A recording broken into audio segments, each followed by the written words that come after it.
दोस्तों नमस्कार। स्वागत है आप सभी का एमजीवी स्टडी पॉइंट यूट्यूब चैनल में। तो दोस्तों आज का हमारा ये जो पेपर है ये Uttar Pradesh power corporation limited का प्रीवियस पेपर है, ओल्ड पेपर है। तो आज हम इस पेपर की बात करेंगे। तो ये पेपर है 20 मार्च 2021 का। 20 मार्च 2021 का Uttar Pradesh power corporation limited का पेपर है और ये पेपर है फर्स्ट शिफ्ट का। 20 मार्च 2021 फर्स्ट शिफ्ट का पेपर है। ये पेपर है टेक्नीशियन इलेक्ट्रिकल का पेपर है और इस पेपर में हम बात करेंगे इसके इंग्लिश पार्ट की। तो जरूर इस वीडियो को लास्ट तक देखें, लाइक शेयर भी करें। अभी तक अपने यूट्यूब चैनल को सब्सक्राइब नहीं किया तो ज़रूर इसको सब्सक्राइब कर लें, अपने फ्रेंड्स को भी फॉरवर्ड करते रहिए। तो बात करेंगे इंग्लिश में, टोटल 15 क्वेश्चन है और उसके बाद में हिंदी का रीजनिंग का जो पार्ट है वो भी अपलोड कर दिए जाएंगे। तो ज़रूर चैनल को शेयर करें, लाइक शेयर सब्सक्राइब करते रहिए। तो चलिए बात कर लेते हैं आज के हमारे इंग्लिश के इन 15 क्वेश्चन की। चलते हैं बात करते हैं। तो यहाँ से हमारा जनरल इंग्लिश का सेक्शन स्टार्ट होता है और इंग्लिश का क्वेश्चन फर्स्ट आपके सामने। क्वेश्चन फर्स्ट में fill in the blank with the most appreciate phrasal verb from the option. Option में से आपको उचित फ्रेबल वर्ब चूज करनी है और उस फ्रेजल वर्ब से ये आपका सेंटेंस कंप्लीट हो सके या इसका अर्थ कंप्लीट हो सके। सेंटेंस आपको दिया है the water supply of our area has been, आगे आपको ब्लैंकेट दे दिया है और यहाँ पे हमारा आंसर ऑप्शन डी है कट ऑफ। कट ऑफ का अर्थ होता है कट जाना या बंद होना। The water supply of our area has been cut off, हमारे एरिया की जो वाटर सप्लाई है वो कट ऑफ यानी बंद हो गई है, या हम यूँ कह सकते हैं कट गई है। हमारे एरिया की जो पानी की पूर्ति है उसको बंद कर दिया गया है। चलते हैं बात करते हैं नेक्स्ट क्वेश्चन की ओर। तो नेक्स्ट क्वेश्चन से पहले वीडियो को लाइक शेयर जरूर करें, चैनल को सब्सक्राइब करना ना भूलें। क्वेश्चन सेकंड में fill in the blank with the most appreciate idiom, आपको उचित मुहावरा चुनना है और उचित मुहावरा कौन सा है। तो यहाँ पे हमारा जो सेंटेंस है, a thief was quote dash by the policeman, और यहाँ पे रेड हैंडेड, रेड वैसे तो रेड यहाँ कलर है लाल, लेकिन रेड हैंडेड दोनों एक साथ होने से ये जो मुहावरा है रंगे हाथों। ए थिफ वाज कोट, एक चोर है वो पुलिसमैन द्वारा रंगे हाथों पकड़े गया। पुलिसमैन के द्वारा रंगे हाथों पकड़ा गया। तो यहाँ पे हम यूँ कह सकते हैं कि एक चोर को पुलिस ने रंगे हाथों पकड़ लिया। चलते हैं इसी के साथ में बात करते हैं नेक्स्ट क्वेश्चन की ओर। तो नेक्स्ट हमारे पास क्वेश्चन नंबर है, क्वेश्चन नंबर 3 में select the option that express the given sentence in passive voice. देखिए आपको यहाँ पे सेंटेंस वो ऑप्शन चूज करना है जो इस सेंटेंस का पैसिव बने। तो सबसे पहले तो जब आपको पैसिव वाला ऑप्शन चूज करना है तो आपको यहाँ पे दिया गया सेंटेंस है एक्टिव वॉइस का, और एक्टिव वॉइस को जब पैसिव वॉइस में चेंज करते हैं तो इसमें आपके लिए 3 बातें सबसे इम्पोर्टेंट है। एक सब्जेक्ट होना चाहिए, एक वर्ब होनी चाहिए, एक ऑब्जेक्ट होना चाहिए। तो चलिए हम सबसे पहले तो इसको डिफाइन कर लेते हैं कि यहाँ पे ये पिंकू है, ये सब्जेक्ट है, ये पिंकू सब्जेक्ट है, और ये डज नोट है, ये नेगेटिव हेल्पिंग वर्ब है, और प्ले है ये वर्ब है और इसको वर्ब फर्स्ट बोलते हैं, और ये जो फुटबॉल है ये ऑब्जेक्ट है। ये आपका जो एक्टिव का सेंटेंस है। अब एक्टिव से जब पैसिव में कन्वर्ट करते हैं तो सबसे पहले ऑब्जेक्ट से शुरू करते हैं, ऑब्जेक्ट, और ऑब्जेक्ट के बाद में हेल्पिंग वर्ब यूज की जाती है। देखिए हेल्पिंग वर्ब डू, डज और डिड ये हटा करके इनके स्थान पे नियमानुसार चेंज की जाती है, और उसके बाद में जो नोट वगैरह होता है वो नोट यूज हो जाता है, और उसके बाद वर्ब की थर्ड फॉर्म, जो वर्ब की फॉर्म होती है उसको थर्ड फॉर्म बनाया जाता है। बिना थर्ड फॉर्म के कोई भी पैसिव वॉइस नहीं बनता है, और बाय करके फिर जो सब्जेक्ट होता है उसको लिख दिया जाता है। तो चलिए इस प्रकार से हमारा यहाँ पे ऑब्जेक्ट है फुटबॉल। तो सबसे पहले हम स्टार्ट करेंगे फुटबॉल से, जो ऑप्शन नंबर 3, वैसे तो 1 2 3 4 जो ABCD सभी ऑप्शन है वो फुटबॉल से स्टार्ट हो रहे हैं, लेकिन यहाँ पे हमारा ऑप्शन नंबर 3 है। तो चलिए देख लेते हैं इसको फुल फॉर्म में कि ऑप्शन सी हमारा करेक्ट है कि सबसे पहले फुटबॉल हमारा ऑब्जेक्ट है, ऑब्जेक्ट से स्टार्ट करेंगे। अब जब आपकी हेल्पिंग वर्ब डज दे रखी है, सीधी सी बात करेंगे डज, तो डज हेल्पिंग वर्ब है तो आप इज आर एम में से कोई भी हेल्पिंग वर्ब एक यूज करेंगे। फुटबॉल आपका सिंगुलर है और सिंगुलर के साथ में इज आता है, प्लूरल के साथ में आर आता है और आई के साथ एम आता है। क्योंकि डू डज होता है या वर्ब की फर्स्ट फॉर्म में होती है तो हम हेल्पिंग वर्ब यूज करते हैं। एक्टिव को जो पैसिव में चेंज करते हैं तो इज आर एम का यूज करते हैं। तो फुटबॉल सिंगुलर है इसलिए इज हो गया, नोट का नोट रहेगा, अभी ध्यान रखना। अभी तक यहाँ तक आपको हेल्पिंग वर्ब सभी में इज दे रखी है लेकिन ऑप्शन डी में नोट नहीं दे रखा है तो ये कट हो गया अभी तक। उसके बाद में यहाँ पे नोट के आगे इसमें वर्ब फर्स्ट सेम दे रखी है तो ये कट हो गया। अब आपको करना है यहाँ पे जो प्ले है तो प्लेड बाय और ये आपका पिंकू, तो यहाँ पे football is not played by Pinku. इसमें देखिए फुटबॉल्स हो गया, फुटबॉल्स के साथ में इज यूज नहीं होता है तो ऑप्शन ये भी आपका कट हो गया। सबसे पहले ऑब्जेक्ट को लाएं, ऑब्जेक्ट फुटबॉल है, उसके बाद में हेल्पिंग वर्ब देखो डज आपको दे रखी है, इसको हटा देंगे, इज आर एम यूज कर लेंगे। फुटबॉल सिंगुलर है तो इज हो जाएगा, नोट लग जाएगा, नोट सेम वैसा का वैसा। वर्ब फर्स्ट है प्ले तो इसका प्लेड जो इसकी थर्ड फॉर्म हो जाएगी, बाय सब्जेक्ट बाय करके पिंकू का पिंकू कर दिया। ऑप्शन हमारा सी करेक्ट है। तो चलते हैं पैसिव वॉइस की अधिक जानकारी के लिए MGV स्टडी पॉइंट पे वीडियो अपलोड है तो आप सर्च कर सकते हैं। चलते हैं बात करते हैं नेक्स्ट क्वेश्चन की। नेक्स्ट क्वेश्चन नंबर है 4।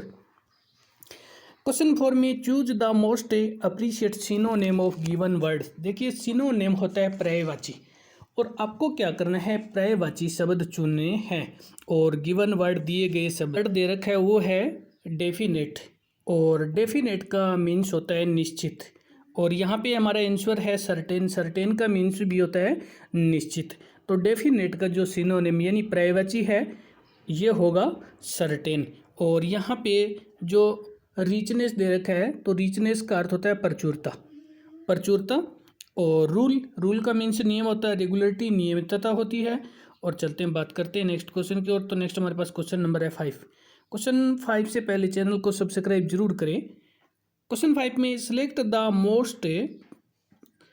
The option that express the given sentence in passive voice. तो आपको क्या करना है, पैसिव वॉइस बनाना है। और देखिए पैसिव वॉइस हम किस प्रकार से बना सकते हैं। तो यहाँ पे हमारे पास जो सेंटेंस है इस सेंटेंस में सबसे पहले वही बात, एक्टिव का सेंटेंस है और ये सब्जेक्ट है, और विल हैव ये आपकी हेल्पिंग वर्ब है, और ये जो कैंसिल्ड है, अब हैज हैव हैड के बाद में वर्ब की थर्ड फॉर्म दी होती है तो पैसिव वॉइस बनाने में आपको ज़्यादा प्रॉब्लम नहीं होगी। और यहाँ पे दिस ट्रिप ये दे रखा है आपका ऑब्जेक्ट। जब आपका एक्टिव वॉइस का सेंटेंस उसमें सब्जेक्ट वर्ब हेल्पिंग वर्ब और मेन वर्ब दोनों, हेल्पिंग वर्ब हो भी सकती है नहीं भी हो सकती है, और उसके बाद में ऑब्जेक्ट दिया होता है।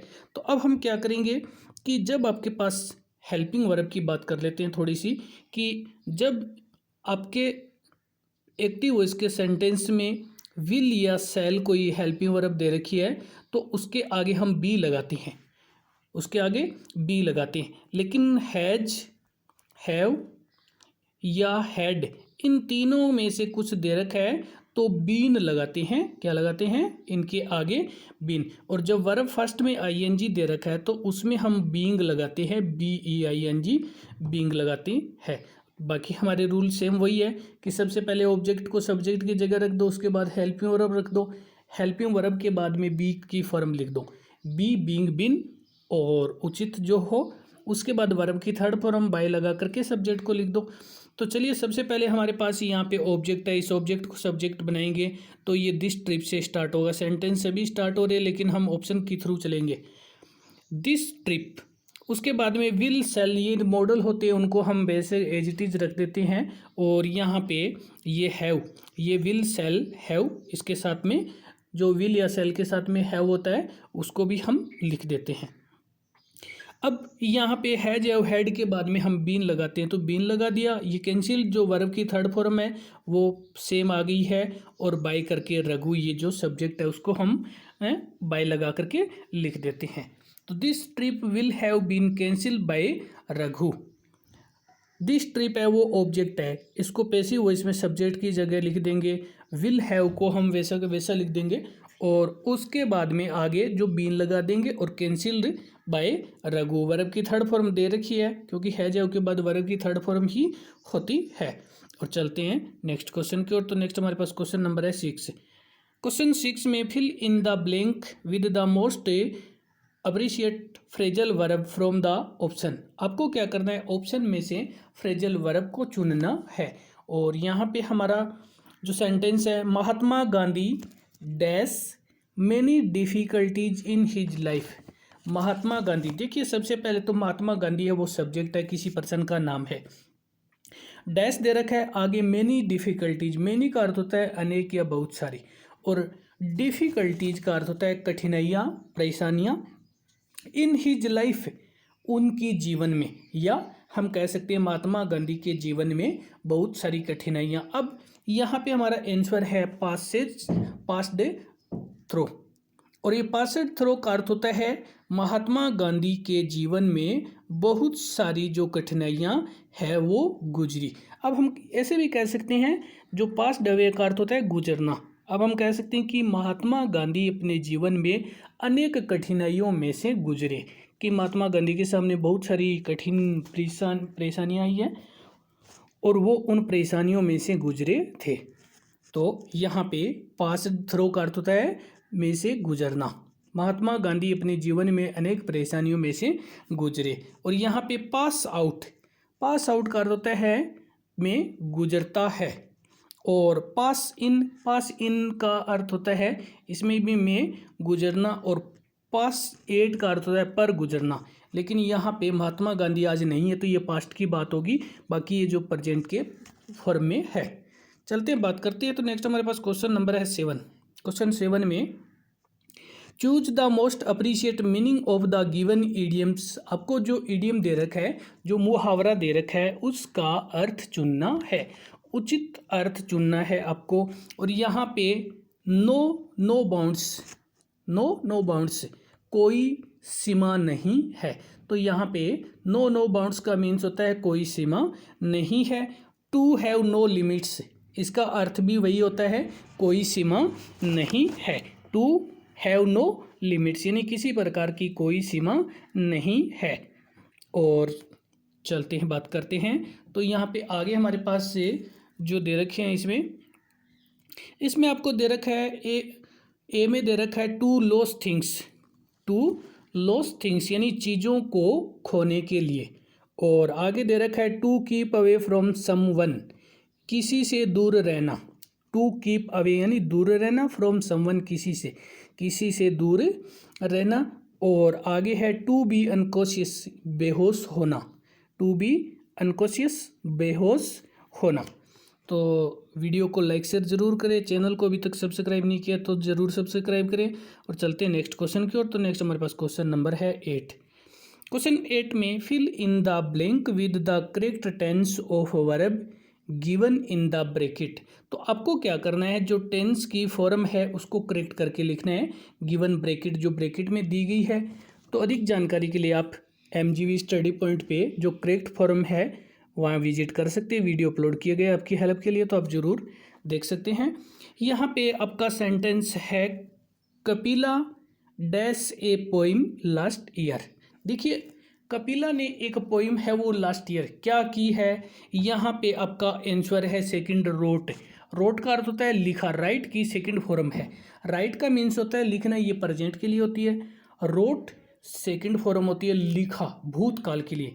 और रिटन जो कि ये परफेक्ट के लिए होती है जो के साथ में आती है। राइट्स ये प्रेजेंट टेंस में सिंगुलर सब्जेक्ट के लिए यूज होती है। तो यहाँ पे हम बात करेंगे रोट क्यों किया, क्योंकि यहाँ पे लास्ट प्लस टाइम है। देखिए लास्ट प्लस टाइम जैसे last year, last month, last एगो, ये यस्टरडे, द बिफोर, इस प्रकार से कोई पास्ट टेंस सूचक यानी भूतकाल की कोई घटना होती है तो वो वर्ब की सेकंड फॉर्म में होती है। और यहाँ पे रोट है, ये वर्ब की सेकंड फॉर्म है, राइट की सेकंड फॉर्म है। Kapila wrote a poem last year, Kapila ने पिछले वर्ष एक कहानी लिखी, भूतकाल की घटना है। चलते हैं इसी के साथ में अगले क्वेश्चन के। तो और आगे हमारे पास क्वेश्चन नंबर है 9। क्वेश्चन 9 में choose the most appreciate antonym of the given word. Given word दिए गए शब्द की और जो एंटोनेम है ये है आपको अपोजिट चुनना, विलोम शब्द चुनना। और यहाँ पे आपका जो वर्ड है वो है चार्मिंग। जो चार्मिंग है इसका जो हिंदी वर्ड है वो है आकर्षक, आकर्षक है। और यहाँ पे जो आपको आंसर है ये है अनअट्रैक्टिव। अनअट्रैक्टिव का अर्थ होता है अनाकर्षित, ये होता है अनाकर्षक। तो ये हो गया अनाकर्षक और वो हो गया आकर्षक। चार्मिंग का अर्थ है ये होता है आकर्षक और इसका जो अपोजिट है विलोम हो गया ये अनाकर्षक हो गया है, ये अनाकर्षक हो गया। और इसी के साथ में चलते हैं, बात करते हैं। तो नेक्स्ट हमारे पास क्वेश्चन नंबर है 10। क्वेश्चन 10 में select the option that express that given sentence in reported speech. देखिए रिपोर्टेड स्पीच का जो सेंटेंस दे रखा है इसको आप किस प्रकार से चेंज करेंगे, किस प्रकार से चेंज करेंगे। तो चलिए देख लेते हैं। आपका यहाँ पे सेंटेंस है इनडायरेक्ट का और इसको आपको डायरेक्ट में बदला हुआ है, वो ऑप्शन चूज करना है। तो डायरेक्ट का कौन सा है। तो सबसे पहले तो देखिए हम बात कर लेते हैं इनडायरेक्ट सेंटेंस की। और इनडायरेक्ट में Mohan said to Rakesh let us go out for a walk. तो यहाँ पे सबसे पहले तो जो सेड टू है इसको हम चेंज करेंगे। और सेड टू को वैसे तो टोल्ड में, एडवाइज में, रिक्वेस्ट में, ऑर्डर में या प्रोपोज में वाक्य के सेंटेंस के अनुसार कर सकते हैं। तो यहाँ पे आपको सेड टू को चेंज करके दिया है हम पहले ऑप्शन में, जो ऑप्शन ए आपका करेक्ट है, मोहन प्रोपोज्ड टू राकेश। और अब हम क्या करेंगे, यहाँ पे कोमा, इन्वर्टेड कोमा को हटा करके सेंटेंस को कनेक्ट करने के लिए दैट यूज करेंगे। फिर यहाँ पे लेट को हटा देंगे और लेट के आगे जो अस है उसको हम दे में चेंज करेंगे। एस को हम किस में चेंज करेंगे, दे में। और उसके बाद में दे के आगे हेल्पिंग वर्ब अपनी तरफ से लगेगी शुड।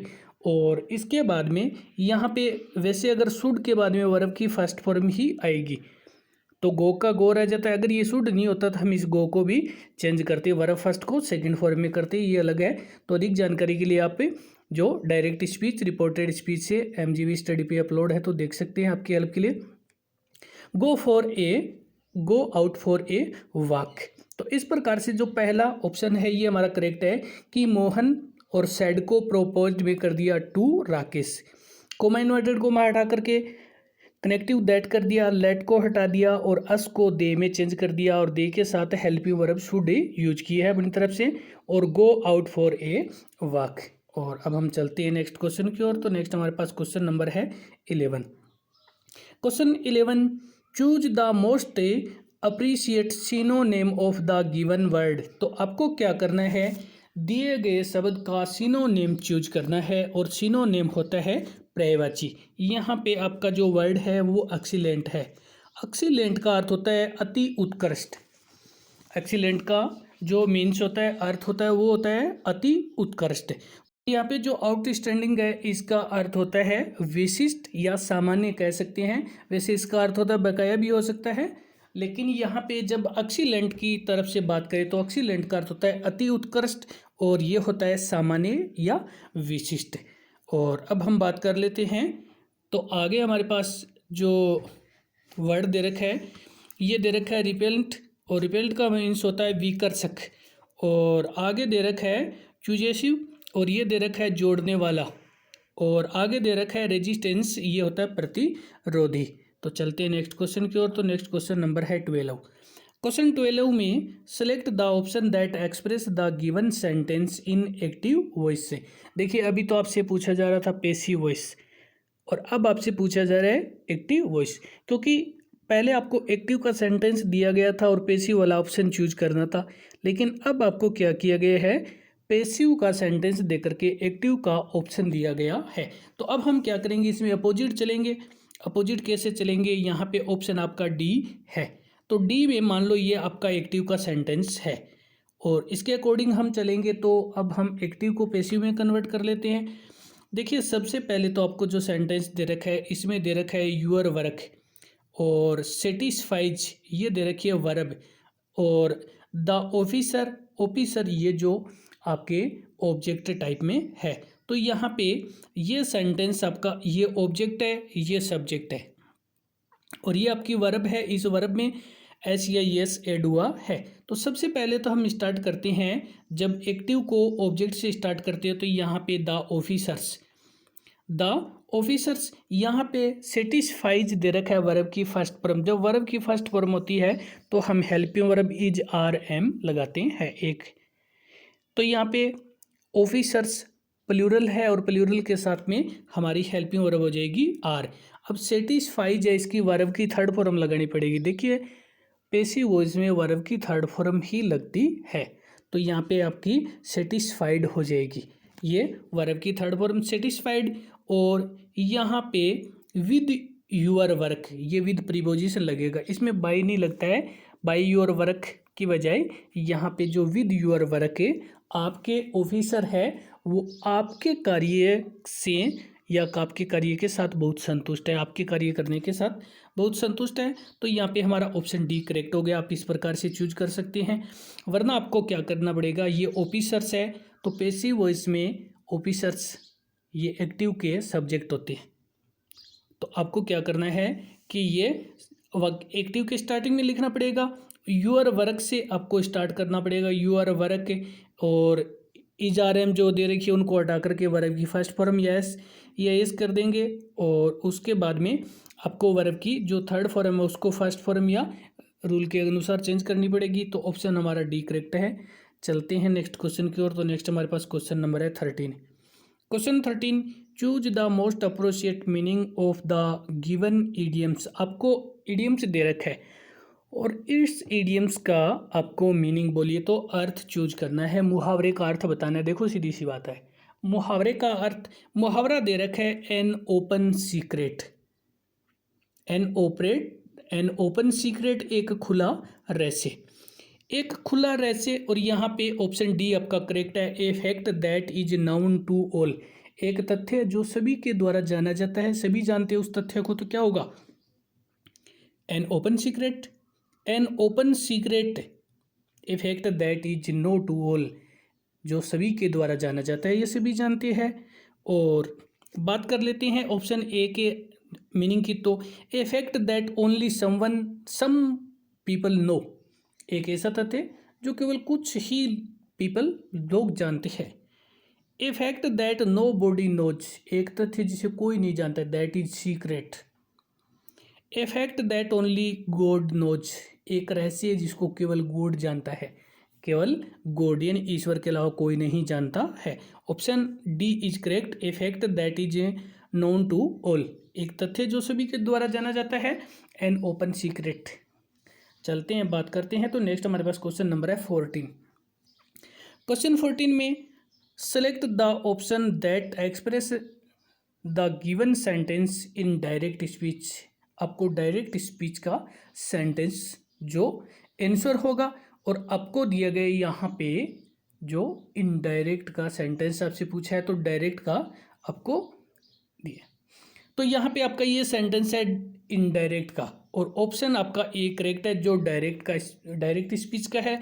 देखिए ये किस प्रकार से होता है, इसको भी हम वैसे ही चलेंगे पैसिव वॉइस की तरह। देखिए the hermit said comma inverted comma may you all go to hell. देखिए सबसे पहले तो आपका सेंटेंस अगर कोमा इन्वर्टेड कोमा के साथ में मे से स्टार्ट हो जाता है, तो आप क्या करेंगे, विश ब्लेस और क्रश करेंगे सेड की जगह, क्या करेंगे सेड की जगह विश क्रश और बैलेंस, यानी या तो आप बैलेंस्ड आशीर्वाद करेंगे या विश करेंगे या क्रश करेंगे। अब हेरमिट ये साधु है, सन्यासी है, और वो आपको ये क्या कह रहा है, ये श्राप दे रहा है, to all go to hell, नरक में जाओ। तो अब आपको यहाँ पे क्रश दे रहा है, श्राप दे रहा है, तो यहाँ पे सैड की जगह हो जाएगा क्रश्ड, द हेरमिट क्रश्ड, और कोमा इन्वर्टेड कोमा को हटा करके जोड़ने के लिए कनेक्टिव जो वर्ड है वो हम दैट यूज कर लेंगे। फिर यहाँ पे इस यू को लेंगे, पहले देखिए क्या करेंगे, इस यू को लेंगे, और यू सेकंड पर्सन होता है, तो सेकंड पर्सन यहाँ पे आप सभी को कहा जा रहा है, तो इसका प्लूरल बन जाएगा दे, दे बन जाएगा, उसके बाद में आल आ जाएगा और इस मे को चेंज करेंगे तो मे का बनता है माइट। माइट और go to hell. The hermit cursed that they all might go to hell. सन्यासी ने श्राप दिया कि वे सभी नरक में जाए। तो अधिक जानकारी के लिए आप विजिट कर सकते हैं MGV स्टडी पॉइंट पे। इससे पहले चैनल को सब्सक्राइब जरूर करें, वीडियो को लाइक और फॉरवर्ड भी करें। चलते हैं, बात करते हैं नेक्स्ट क्वेश्चन की। आगे हमारे पास क्वेश्चन नंबर है 15, जो इंग्लिश पार्ट का लास्ट क्वेश्चन है और नेक्स्ट जो पार्ट है वो आपके अपलोड कर दिए जाएंगे। क्वेश्चन 15 में select the option that express the given sentence in reported speech. देखिए, रिपोर्टेड स्पीच में आपको सेंटेंस दिया गया है, इस सेंटेंस को आपको करना है जो ये आपका sentence Ravi said comma close inverted comma start good morning Anjali. तो देखिए यहाँ पे आपका ये सेंटेंस इस प्रकार से भी दिया जा सकता है, Ravi said to Anjali. Ravi said to Anjali इस प्रकार से दिया जाता है। तो अब आपको क्या करना है, इस सेड टू को बदलना है। देखिए वो कह रहे हैं good morning. Good morning actually क्या है, विश करना होता है। तो आप ऐसा सेंटेंस जो आप ऑप्शन चूज करना है, इस सेड टू की जगह करना है wished. Ravi wished Anjali और आगे क्या करना है, गुड मॉर्निंग। क्या करना है, गुड मॉर्निंग। ऑप्शन डी हमारा करेक्ट है। Ravi wished Anjali good morning. रवि ने अंजलि को गुड मॉर्निंग विश किया है। तो दोस्तों वीडियो देखने के लिए धन्यवाद। नेक्स्ट वीडियो अपलोड हो तब तक के लिए धन्यवाद।